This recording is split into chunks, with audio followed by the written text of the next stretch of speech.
I want you to put yourself in a very specific set of shoes for a moment. Like, really imagine you are an archaeologist. You're working in southern Italy, specifically in Salerno, at a site called Pontecagnano, and it's April of 2026. Right, getting into the dirt. Exactly. The Mediterranean sun is just beating down. Your knees are aching. You are covered in this, like, fine layer of pale dust, and you are delicately, painstakingly brushing away the dirt from a grave that has basically been sealed away from the world for, 2,400 years. Which, I mean, it really is the ultimate threshold moment for anyone in our field. Oh, You have the tall. sheer physical exhaustion of the dig, but it's paired with this intense adrenaline of knowing you're about to pull back the curtain on the 4th century BC. You are literally unearthing a frozen second in time. Yeah, and as you brush away that final, stubborn layer of earth, you see it. It's a heavy, gleaming, oxidized bronze warrior's belt. Wow. And now, in this specific time and place, this piece of armor is not just gear, right? It is the ultimate symbol of a high-ranking killer. Right. It's not a fashion accessory. Exactly. It's the undeniable, blood-earned mark of a battlefield veteran. Uh-huh. But then, as you clear the dirt away from the skeleton that's actually wearing this massive belt, you realize something that completely stops you in your tracks. We have the twist, Yeah, the skeleton is, well, it's only 5 years old. which is just, it throws every single assumption you had about this burial site entirely out the window. Completely. Because when you see that specific type of bronze armor, your mind instantly prepares to find a grizzled, battle-scarred adult male. Right. Finding the fragile remains of basically a kindergartner wearing it is a profound historical paradox. It is an absolute record scratch moment. And, well, that is what we are getting into today. Our mission for this deep dive is to unpack this massive, totally fascinating archaeological discovery out of Pontecagnano. It's such a great site. It really is. And we have a stack of recent reports and archaeological sources outlining the unearthing of 34 distinct graves dating back to the 4th and 3rd centuries BC. And just to set the stage geographically and culturally, this puts us squarely in the era of the Samnites and other incredibly fierce, independent Italic tribes. Yeah, the real heavy hitters. Exactly.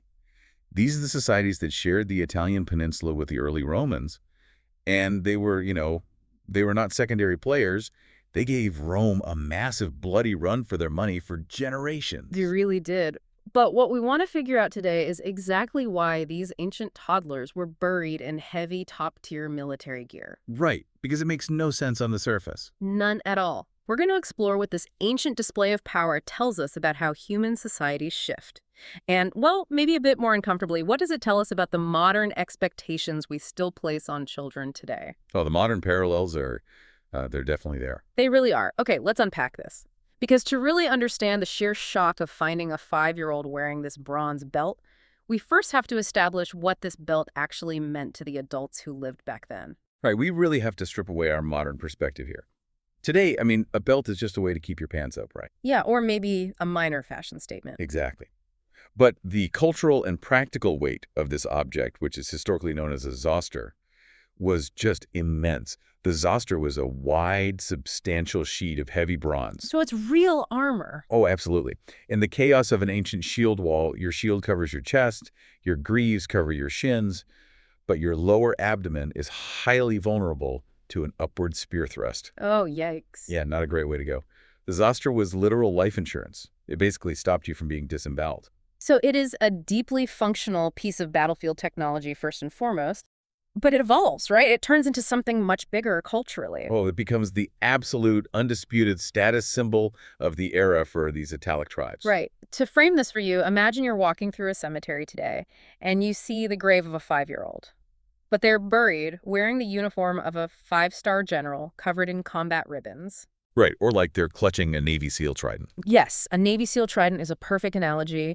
Your immediate reaction would be profound confusion. You'd think, wait, this child couldn't possibly have done the things required to earn these symbols. And that comparison to a Navy SEAL trident is actually incredibly apt, because what's fascinating here is that the critical thing to understand about the zoster in early Samnite culture is that it was strictly earned. You couldn't just inherit it. No, not at all. It was the physical manifestation of a pure meritocracy. Yeah. But let's look at the geography of where these tribes lived. The Apennine Mountains, right. Exactly. The Apennines are rugged, totally unforgiving terrain.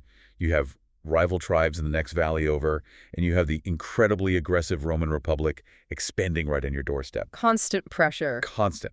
In that environment, a society simply cannot afford to have weak, inherited leadership. Survival demanded men who could fight, organize, and basically hold the line. Meaning, you couldn't just be born into a general's rank. You couldn't just buy a zoster at the ancient market to look tough in front of your friends. Right. If you wanted the belt, you had to bleed for it. You fought for it. It signified to everyone in the village that you were a frontline citizen soldier. It meant you were a big deal. Exactly. It meant you were a man of high standing because you had stood shoulder to shoulder with your peers in the phalanx. Your entire social worth was directly tied to your physical utility to the tribe. Which naturally leads us to the most logical, but also kind of the most insane question. If you had to fight to earn this heavy bronze belt, did these ancient toddlers actually fight? I mean, it's a fair question to ask when you first see the grave. Because when I first read the sources, my mind immediately went to the movies. Like the tiny Spartan trope or some dark fantasy novel where they have brutal baby fight clubs. I was like, did these kids earn these belts? The biomechanics alone make that impossible, thankfully. Right, obviously. A 5-year-old simply does not have the bone density or the muscle mass to swing a bronze weapon, let alone survive the crushing weight of a shield wall. But you bring up a fascinating point about the tiny Spartan trope. Yeah. Because for a long time, that was actually a prevailing theory among some old-school historians. Wait, really? Professional historians thought 5-year-olds were out there in actual combat? Yeah, there was this deeply entrenched myth that these ancient Italic tribes were so inherently brutal, so hyper-militarized, that they literally began lethal combat training the moment a child could walk. That is wild. It is. The assumption in early archaeology was often a very surface level. They thought, well, if a child is buried with weapons or armor, they must have been a warrior in training. They looked at the graves and assumed it reflected the child's actual lived reality. But the sources we're looking at today completely dismantle that idea, don't they? Completely. The Pontecagnano discovery flips that script entirely. It really does. The physical evidence here points to something much more complex than baby fight clubs. What we are looking at in these 34 graves is a massive, pivotal turning point in human history. A real paradigm shift. Yes, it is the exact frozen-in-time moment when this specific society shifted from that survival-based meritocracy we talked about, where status is based entirely on what you do, to hereditary aristocracy. Which is a system based entirely on who your father is. Exactly. It is literally the ancient birth of the Nepo baby. Oh, that is the perfect term for it. Yeah. Is the invention of inherited unearned power within this specific culture. But I'm struggling with the mechanics of this, and I have to push back a little bit. Sure, go for it. Let's really think about the reality on the ground back then. If this tribe was historically built on pure merit, if the power structure was made up of these hardened, scarred citizen soldiers who earned their standing through absolute brutality, why on earth would they tolerate this? That's the million-dollar question. Right. Because if some wealthy guy just declares his 5-year-old holds a general's rank and gives him the belt, wouldn't the actual warriors see that as a massive insult? You'd think so. In any realistic scenario, wouldn't the veterans basically revolt against this ancient stolen valor? Well, you're assuming the rules of the game hadn't already changed beneath their feet. Ah, I see. In a pure early meritocracy, yes, the warriors would absolutely revolt. But the underlying economics of the region had fundamentally shifted by this point. We are seeing proof that society had moved past the old rules. So they weren't just war bands anymore. Right. These leading families weren't just the best fighters anymore. They were transforming into dynasties by consolidating actual tangible wealth. How exactly were they doing that? Because wealth in the ancient mountains isn't exactly, stock options and corporate mergers. No, it comes down to land and trade. A few elite families managed to monopolize the most fertile agricultural land in the valleys. Oh, the farmland. Yeah. And they took control of the crucial trade routes running through the Apennines. Once you control the food supply and the flow of trade goods, you don't need to be the strongest guy with a sword anymore. Because you can just hire people. Exactly. You can just hire mercenaries. You can buy loyalty. These dynastic families had accumulated so much economic leverage that the hardened veterans couldn't afford to revolt. They were on the payroll, basically. Pretty much. Yeah. The fathers of these children had transcended the meritocracy through sheer economic dominance. Okay, that makes a lot of sense. So it wasn't about the child earning the belt, and it certainly wasn't about the veterans happily agreeing with it. It was the father aggressively flexing his economic and political muscles. It is a pure, unadulterated assertion of power. The patriarch of the family is essentially looking at those scarred veterans and saying, look, I know you bled for your zoster, but my family's grip on this region is now so untouchable, so dominant, that my 5-year-old is a general just because I say so. Yeah, and there's nothing you can do about it. The belt ceases to be a reward for battlefield bravery.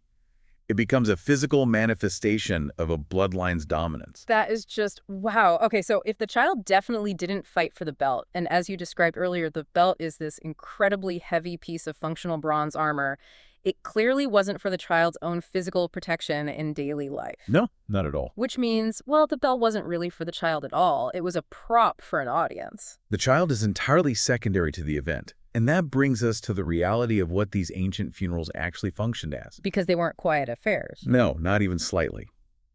We tend to project our modern grief onto the past. We imagine a quiet, solemn, private moment of mourning for a lost toddler. But that is definitely not what is happening here. The sources explicitly describe these funerals as the Super Bowls of ancient social signaling. It's a great description. And when you think about it, you really have to imagine the intense sensory experience of the scene. Funerals in the ancient world were massive public spectacles. Huge events. You have the smoke from the pyres or the torches, the professional mourners wailing, the feasting, the sheer expense of gathering hundreds of people. The parents aren't just quietly slipping a belt into the grave for the child to use in the afterlife. No, they're making a statement. They need the entire community, all the rival families, and specifically all those veteran warriors, to clearly see this child wearing this specific top-tier belt during the burial rituals. Think of it like a modern corporate merger or a massive political rally disguised as a burial. Right. The grieving family is using the body of their own child to broadcast a non-negotiable political message to the entire valley. If we connect this to the bigger picture, they're standing there, forcing all these veteran fighters to watch, communicating loud and clear. What are they saying exactly? They're saying our bloodline is so inherently superior, our dynasty is so secure, that even our dead toddlers outrank your living grown men. God, it's breathtakingly arrogant. It really is. And it's actually deeply heartbreaking when you strip away the historical analysis and just look at the raw humanity of the situation. Yeah, the human cost is high.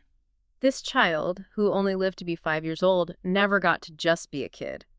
Even in death, they were completely stripped of their own identity. They were basically erased. It's a sad way to look at it, but it's true. They were reduced to being a lying billboard for their father's political ambitions and the family's vanity. The individual child is completely consumed by the family brand. It's a very poignant reality. The child's actual life, their personality, their youth, none of it matters. It's all about the status. Right, they're replaced entirely by the symbol of the elite rank they were expected to hold. But I want to make sure we're rooting this in hard science. Because, playing devil's advocate here for a second, how do we know this for an absolute fact? Good fair question. Couldn't a grieving father who is a warrior himself just be making a custom child-sized tribute out of love? Like, oh, my son would have been a great warrior, so I crafted him a little belt to honor his potential. You mean like a sentimental token? Exactly. How do the archaeologists in 2026 know definitively that this was a cynically engineered political display of inherited power, rather than just a tragic symbolic tribute from a sad dad? That is where the forensic archaeology from the Pontecagnano graves is so incredibly crucial. Okay, let's hear the science. It all comes down to the osteology, the study of the bones, and the precise measurements of the artifacts. First, the archaeologists can determine the exact age of the children using dental eruption patterns. Like how their teeth were coming in. Exactly. They look at how the adult teeth are forming inside the jawbone, which is a highly accurate biological clock. So we know for a fact these are 5-year-olds. Right, the biological age is totally locked in. But what about the belts themselves? Well, the researchers didn't just log that a belt was present. They paid meticulous attention to the spatial relationship between the bronze and the bones. And what they found is, well, it's the absolute smoking gun of this entire deep dive. Ooh, what did they find? The belts literally did not fit the children. Here's where it gets really interesting. You are saying these were definitely not custom-made, child-sized tribute belts. Not even close. The archaeologists measured the circumference of the bronze and compared it to the pelvic width of the skeletons. Okay. They discovered that these were full, massive, adult-sized warrior belts. They were made for grown men. Wow, so they were huge on them. Huge.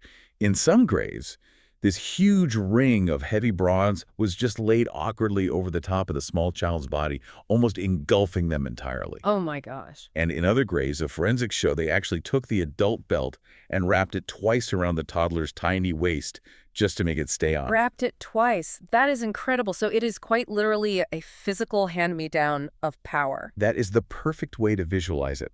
If it were just a sentimental, loving tribute to what the child could have been, a wealthy father would simply commission a bronzesmith to craft a beautiful tiny zoster. Right, because he had the money. Exactly. But by wrapping a heavy, oversized adult belt around a kindergartner, they are proving that the warrior identity, the highest rank in the society, was a pre-existing mantle. It was forced on them. Yes. It was being artificially engineered and forced onto the child to cement the family blueprint. The oversized belt is the undeniable proof that the society is no longer a meritocratic warband. The fix is in. It has become an entrenched aristocracy. Which, I mean, that completely shifts our historical timeline for the entire region. It really does. Because usually when we think about the ancient Mediterranean, and specifically the invention of rigid class systems, patrician elites, and extreme social inequality, we always point the finger at Rome. Oh, always. Rome takes all the credit or the blame. Right. We think Rome invented the blueprint for the aristocracy in Italy, and everyone else just copied them or got conquered by them. But this discovery dramatically changes that narrative. For centuries, Rome has dominated the historical spotlight. But the graves at Pontecagnano show that the Samnites and these other Italic tribes were not just sitting around in the mountains waiting for Rome to civilize them or structure their society. They were doing it themselves. Exactly. They were independently developing highly sophisticated, deeply unequal models of inherited power, what historians call a prince model of social inequality. And they were doing it long before Rome ever absorbed them. That's amazing. These child warriors prove that the consolidation of wealth and power into a few elite families was happening regionally, organically across the peninsula. So what does this all mean? You know, as you were listening to this, it is very easy to distance yourself. Oh, definitely. It's easy to detach. It's easy to think of these people as ancient, alien, and primitive. We are talking about events that went down 2,400 years ago in the dust of southern Italy. And sure, we might not bury our kids with massive, ill-fitting bronze belts today. But when you really examine the underlying psychology of what those Samnite elites were doing, we absolutely still armor our children with our own legacies, our own heavy expectations, and our own desperate need to maintain status. The parallels are deeply uncomfortable if you look closely enough. I mean, human nature hasn't fundamentally changed. Only the accessories have. That is so true. We have simply traded the heavy bronze zoster belts of the ancient Samnites for modern equivalents. Today, that oversized armor looks like multi-million-dollar trust funds, legacy admissions to Ivy League universities, and inherited corporate titles given to people who really haven't earned them. The ultimate modern Nepo babies. Exactly. The Pontecagnano discovery acts as a brilliant 2,000-year-old mirror.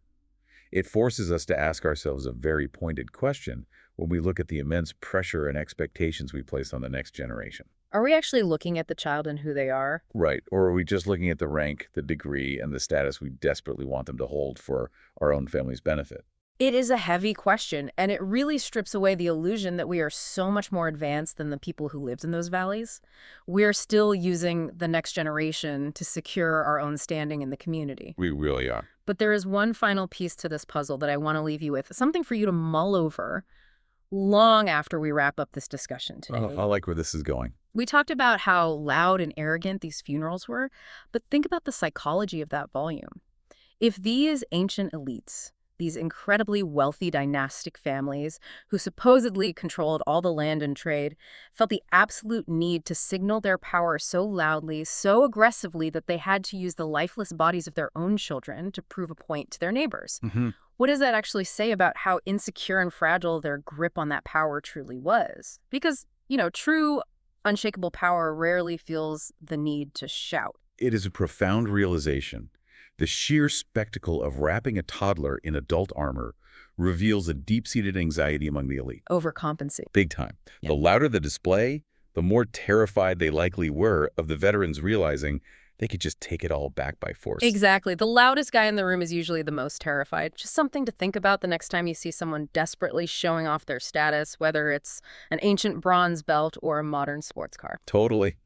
Well, thank you so much for joining us on this deep dive into the archaeological dust of Salerno. It has been a wildly fascinating ride, from ancient shield walls to modern trust funds. Keep questioning the things you see, stay curious, and we will catch you on the next deep dive.